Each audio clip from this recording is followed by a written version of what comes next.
বিসমিল্লাহির রহমানির রহিম। আসসালামু আলাইকুম ভিউয়ার্স, আশা করছি সবাই ভালো আছেন। আজকে আমি আপনাদের একদম খুবই সহজ একটি রান্না শেয়ার করব, আর এটি হচ্ছে পালং শাক দিয়ে চিংড়ি মাছ। বাসায় থাকা একদম নর্মাল উপকরণ দিয়ে আপনারা এটি রান্না করতে পারবেন। তো এখানে দেখতে পাচ্ছেন আমি এখানে 2 আটি পালং শাক নিয়েছি, এটি দেশি পালং শাক, আর সাথে একটি আলু দিয়ে দিব। তো এগুলো আলু আর পালং শাক কেটে আমি ধুয়ে নিয়েছি, আর এখন এগুলো আমি রান্না করব। তো ঠিক কড়াইতে আমি দিয়ে দিচ্ছি সয়াবিন তেল, আর এখানে আমি দিয়ে দিচ্ছি পেঁয়াজ কুচি, রসুন কুচি ও কাঁচামরিচ। সিম্পল মশলা দিয়ে যে এত স্বাদে রান্না করা যায়, আপনারা চাইলে বাসায় এভাবে পালং শাক দিয়ে চিংড়ি মাছ রান্না করে দেখবেন, এটি খেতে আসলে দুর্দান্ত স্বাদের। তো পেঁয়াজ, রসুন, কাঁচামরিচ এগুলো আমি একটু ব্রাউন কালার করে ভেজে নিয়েছি, আর এই পর্যায়ে আমি দিয়ে দিলাম হলুদের গুঁড়া, ধনিয়া গুঁড়া আর মরিচের গুঁড়া। এর পরিমাণটা দিয়েছি সামান্য, খুব একটা বেশি না। আর এখন দিয়ে দিলাম লবণ।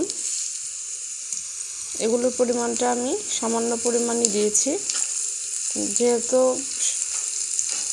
শাক রান্নার ক্ষেত্রে বেশি হলুদ মরিচের গুঁড়া দিলে খেতে ভালো লাগে না।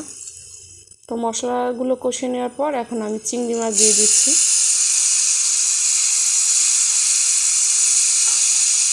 আশা করছি আপনারা এইভাবে রান্না করে দেখবেন।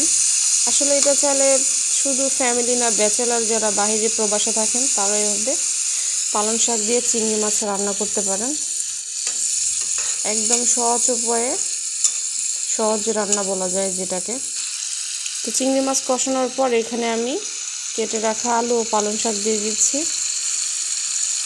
আজকে রান্নাতে আমি একদম সিম্পল মশলা ব্যবহার করেছি। আর পালং শাকের যে পর্যাপ্ত পরিমাণ পানি রয়েছে, এটা আমি ঢাকনা দিয়ে ঢেকে দিব, এতেই পানি অনেকটা বের হবে।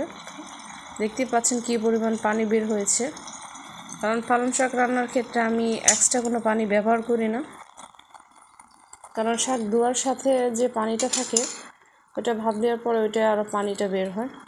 তো দেখতেই পাচ্ছেন যে অনেকটা পানি বের হয়েছে। তো এখন আমি এটি ঢাকনা দিয়ে ঢেকে দিব। ঢেকে আমি এটা প্রায় 5-7 মিনিটের মতো কুক করে দিব।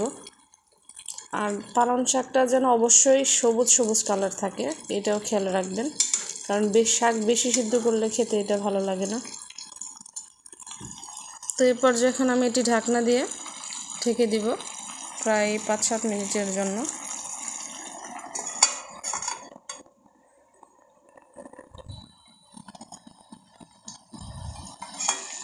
তো 5-7 মিনিট পর দেখতে পাচ্ছেন যে পর্যাপ্ত পরিমাণ যে পানি পালং শাক থেকে বের হয়েছে, আর পালং শাকটাও সিদ্ধ হয়ে গিয়েছে, আলুও সিদ্ধ হয়ে গিয়েছে।